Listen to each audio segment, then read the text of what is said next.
오늘 함께 봉독할 말씀은 시편 50편입니다. 시편 50편 1절부터 15절 읽겠습니다. 시편 50편 1절부터 15절 저희 한 절씩 번갈아 가면서 교독하겠습니다. 전능하신 이 여호와 하나님께서 말씀하사 해 돋는 데서부터 지는 데까지 세상을 부르셨도다. 온전히 아름다운 시온에서 하나님이 빛을 비추셨도다. 우리 하나님이 오사 잠잠하지 아니하시니 그 앞에는 삼키는 불이 있고 그 사방에는 광풍이 불리로다. 하나님이 자기의 백성을 판결하시려고 위 하늘과 아래 땅에 선포하여 이르시되 나의 성도들을 내 앞에 모으라. 그들을 제사로 나와 언약한 이들이니라 하시도다. 하늘이 그의 공의를 선포하리니 하나님 그는 심판장이심이로다. 내 백성아 들을지어다. 내가 말하리라. 이스라엘아 내가 네게 증언하리라. 나는 하나님 곧 내 하나님이로다.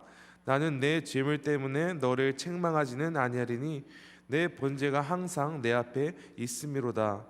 내가 내 집에서 수수나 내 우리에서 숫염소를 가져가지 아니하리니 이는 삼림의 짐승들과 무산의 가축이 다 내 것이며 산의 모든 새들도 내가 아는 것이며 들의 짐승도 내 것이미로다.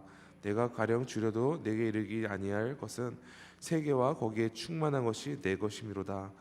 내가 수소의 고기를 먹으며 염소의 피를 마시겠느냐. 감사로 하나님께 제사를 드리며 지도하신 이에게 내 소원을 갚으며 함께 하겠습니다. 환난날에 나를 부르라. 내가 너를 건지리니 내가 나를 영화롭게 하리로다. 아멘. 하나님의 말씀입니다. 여러분, 예배란 무엇입니까? 구약시대에서 예배는 하나님이 기뻐하시는 제사를 올리는 것이었습니다. 아브라함이 이삭을 데리고 하나님께 제사를 바치러 모리아산에 오르기 전에 자신의 종들에게 이렇게 말하죠. 창세기 22장 5절입니다. 이에 아브라함의 종들에게 이르되 너희는 나귀와 함께 여기서 기다리라. 내가 아이와 함께 저기 가서 예배하고 우리가 너에게 돌아오리라. 아브라함에게 있어서 예배는 하나님께서 기쁘게 받으시는 제사를 드리는 것이었습니다. 이스라엘 백성도 마찬가지로 하나님께서 명령하신 대로 제사를 올려드리는 것이 그들에게 있어서 하나님께 예배하는 것이었습니다. 그런데 예수님의 십자가 사건으로 모든 것이 바뀌었죠. 예수님은 자신의 믿는 모든 사람의 죄를 대신 짊어지고 십자가에 죽으시고 부활하심으로써 친히 대속제물이 되셨습니다. 그러므로 누구든지 예수님을 믿고 구주로 영접하는 자는 하나님의 자녀가 되는 특권, 즉 하나님과 연합하는 특권을 누리게 되었습니다. 여러분, 예배는 하나님과의 만남입니다. 예배의 본질은 우리를 구원하시고 보호하시고 인도하시는 하나님과의 친밀한 관계 속으로 들어가는 것입니다. 한마디로 우리가 얼마나 대단한 사람이며 우리가 주님께 얼마나 대단한 것들을 드릴 수 있는 사람인지는 하나님을 예배함에 있어서 중요하지 않습니다. 왜냐하면 진정으로 하나님께서 기뻐하시는 예배는 우리를 먼저 사랑하사 우리에게 절대적 은혜를 베푸신 하나님께 대하여 감사의 마음을 표현하는 것, 이것이 예배의 본질이기 때문입니다.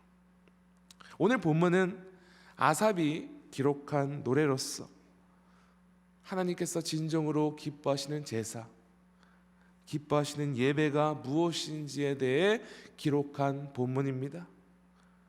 시편 50편에서 제일 주목할 사실은 사람이 생각하기에 이것이 올바른 제사다 라는 것을 말하고자 하는 것이 아니라 하나님께서 기뻐하시는 예배란 무엇인가, 여기에 초점을 맞추고 있다는 것입니다. 왜냐하면 사람이 아무런 정성스럽게 최선을 다해 예배를 한다 할지라도 그 예배가 하나님이 원하시는 예배가 아니라면 그저 인간의 헛수고에 불과한 것이기 때문입니다. 오늘 본문 1절부터 7절에는 하나님께서 온 세상을 다스리시는 분이며 모든 인류를 공의로 심판할 심판자라 말씀하십니다. 그런데 과연 하나님의 공의의 심판대 앞에서 의롭다 여겨질 사람이 있습니까? 하나님께서는 이스라엘 백성들에게 십계명을 주시고 그래서 그들이 온전히 하나님께 인정받는 백성이 되길 바라셨습니다. 그러나 구약 전체를 통하여 나온 결론은 인간은 하나님께서 주신 십계명을 완벽히 지키며 의롭게 살아갈 능력이 없다는 것이 바로 결론이었습니다. 그런데 그럼에도 왜 하나님께서는 십계명을 주시며 이스라엘이 그 율법대로 살아갈 것을 강조하셨습니까? 더 구체적으로 말하자면 왜 그들에게 이 제사법을 알려주셔서 율법대로 하나님께 제사를 드릴 것을 강조하신 것입니까? 오늘 본문 5절을 보시면 하나님께서 이와 같이 하신 그 이유를 우리가 알 수 있습니다. 이르시되 나의 성도들을 내 앞에 모으라. 그들은 제사로 나와 언약한 이들이니라 하시도다. 하나님께서는 이스라엘 민족들을 나의 성도라고 부르십니다. 그리고 제사로 자신과 언약을 맺은 백성이라. 한마디로 이스라엘 민족들은 하나님의 전적인 은혜를 입어 선택을 받은 이후 하나님의 거룩하고 구별된 백성으로 살아가도록 헌신된 백성임을 말씀하시는 것입니다. 즉 하나님을 예배함에 있어서 우리의 열심과 헌신이 먼저가 아니라 오직 우리를 먼저 선택하셔서 은혜를 입게 하신 하나님의 사랑과 은혜가 예배의 목적, 동기가 되어야 한다는 것입니다. 우리의 열심이 먼저가 아니라 하나님께서 우리를 선택하시고 우리에게 은혜를 베푸셨다는 사실, 이 사실을 기억함으로써 온전한 예배는 시작될 수 있습니다. 오늘 7절부터 15절까지는 시편저자는 본격적으로 하나님의 진정 기뻐하시는 예배가 무엇인지 기록하고 있습니다. 8절에 먼저 보겠습니다. 나는 내 재물 때문에 너를 책망하지는 아니하리니 내 번제가 항상 내 앞에 있음이로다. 하나님은 이스라엘이 율법에 따라 제사 드리는 것에 대해 책망하지 않으실 것을 말씀하십니다. 하지만 그렇다고 무조건 율법대로 제사를 드린다고 해서 그 제사가 반드시 하나님이 기뻐하는 제사가 아니라는 것입니다. 그리고 하나님께서는 이스라엘 백성들에게 그 제사를 하나님께 드리는 그 동기, 마음의 중심이 더 중요하다고 말씀하십니다. 9절부터 13절의 내용을 요약하자면 하나님께서는 이스라엘 백성들의 제사로 드리는 그 제물이 간절히 필요하셔서 그 제사를 요구하는 것이 아니라 말씀하십니다. 왜냐하면 하나님께서는 전혀 아무것도 부족한 분이 아니시며 온 세계에 있는 것이 모두 다 하나님께 속한 것이기 때문에 이스라엘에게 그런 것을 요구할 필요가 없다는 것이죠. 여러분, 당시 이방 민족들이 거짓 신들을 만족시키기 위해 많은 제물들을 올려드렸습니다. 심지어 자신의 자녀마저도 제물로 바치기까지 하였죠. 이러한 제사 문화의 목적은 무엇이었습니까?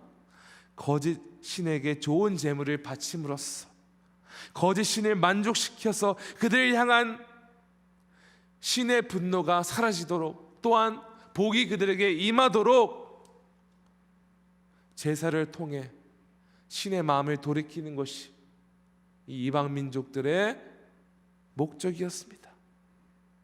여러분, 비록 방법은 조금 바뀌었지만 오늘날도 이러한 종교의식은 존재하고 있습니다. 거짓 신에게 정성스럽게 종교의식을 드림으로써 자신에게 임할 저주를 피해가고 복을 얻고자 하는 노력들이 끊임없이 이루어지고 있습니다. 예를 들어서 여러분, 인도에는 셀 수 없는 거짓 신들이 존재하고 있죠. 그래서 힌두교 신교들은 이 여러 신들의 특징에 따라 그들을 만족시키기 위해서 종교의식을 행함으로써 다음 생에 더 높은 카스트 계급으로 태어나기를 간절히 바라며 살아가고 있습니다. 여러분, 그런데 이스라엘 백성들조차도 이방 민족과 같이 그들의 제사의 동기가 비슷한 동기가 되어버린 것입니다. 하나님께서 주신 율법대로 정성스럽게 제사를 드리면 하나님이 기뻐하시고 그들에게 복을 주실 것이라 착각했습니다. 하나님께서는 인간의 열심이 우선인 제사를 요구한 적도 없으며 오직 형식대로 드리는 제사, 그런 예배를 기쁘게 받으시지 않으셨습니다. 이제 시편저자는 하나님이 이스라엘이 하나님께 제사를 드리는 진정한 목적, 즉 하나님이 기뻐하시는 예배가 무엇인지 기록하고 있습니다. 14절입니다. 감사로 하나님께 제사를 드리며 지존하신 이에게 내 소원을 갚으며. 먼저 하나님께서는 이스라엘이 자신에게 감사의 마음으로 제사를 드리길 원하셨습니다. 즉 아무것도 아닌 자신들을 선택하시고 백성 삼으신 그 은혜에 항상 감사하는 마음으로 제사를 드리기 원했다는 것이죠. 15절입니다. 환난 날에 나를 부르라. 내가 너를 건지리니 내가 나를 영화롭게 하리로다. 하나님 앞에 감사와 그리고 더불어 온전히 하나님을 의지함으로 간절히 부르짖는 것이 하나님을 영화롭게 한다 말씀하십니다. 여러분, 하나님께 도움을 구하기 위해 간절히 부르짖는 것이 왜 하나님을 영화롭게 하며 하나님을 기쁘게 하는 예배라고 말하는 것입니까? 환난 속에 오직 하나님 한 분만을 부르짖는다는 것은 하나님 한 분만을 소망한다고 고백하는 것이며 주님의 주권을 인정하는 것이기 때문에 이것은 하나님을 영화롭게 하는 것입니다. 이미 우리의 능력과 지혜를 가지고 다 모든 것을 해본 후에야 형식적인 예배를 드림으로써 그 문제에 대한 해결책을 얻기 원하는 것은 진정한 예배가 아닙니다. 모든 상황 속에서 오직 하나님만이 유일한 소망임을 고백하며 전적으로 하나님을 신뢰하며 의지하는 것이야말로 하나님을 기쁘게 하는 예배인 줄 믿으시기 바랍니다. 오늘 성도 여러분께는 하나님께 마땅히 드려야 할 이러한 마음의 예배를 드리고 계십니까? 하나님께서는 오로지 우리의 열심과 열정으로 드리는 형식적인 예배를 기뻐하시지 않습니다. 우리는 간혹 예배하는 행위, 겉으로 보여지는 우리의 예배의 모습, 이것에 너무 집중할 때가 많습니다. 그러나 하나님께서 진정으로 기뻐하시는 예배는 자신의 독생자 예수 그리스도를 희생함으로써 전혀 소망 없는 죄인들을 살리신 그 사랑과 은혜에 대해 감사하며 영원토록 우리와 함께 하셔서 우리를 도우시고 선하신 길로 인도하실 하나님께 간절히 부르짖고 도움을 구하는 이 예배를 기뻐하실 줄로 믿으시기 바랍니다. 오늘 이 아침 이 시편 50편을 깊이 묵상하심으로 우리의 영육간의 모든 필요에 대하여 간절히 하나님께 부르짖고 오직 주님만이 소망이십니다. 주님만이 우리의 예배의 대상이십니다. 오직 주님만이 우리에게 은혜를 베푸시고 우리를 선한 길로 인도하시는 분이십니다. 기도하며 고백하며 주를 예배하는 참된 예배자 되시기를 간절히 축원합니다. 함께 기도하시겠습니다. 하나님 아버지 감사합니다. 주님, 주께서 우리에게 베푸신 은혜가 너무 큽니다. 하나님, 그럼에도 불구하고 우리 삶 속에서 그 은혜를 잊어버리고 주께 감사의 마음으로 예배하는 대신에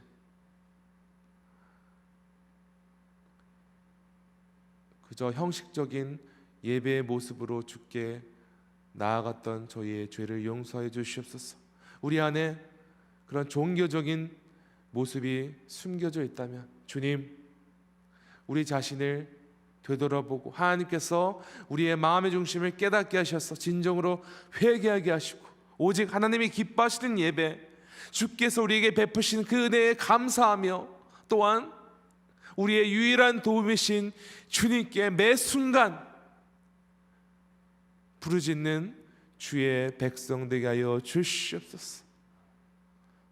한순간도 우리의 노력으로 우리의 힘으로 된 것 없으며 오직 모든 것이 주의 은혜였음을 기억하며 또한 이 기쁜 소식을 우리 주변 잃어버린 영혼들에게 적극적으로 알리는 주의 백성 되게 하여 주시옵소서.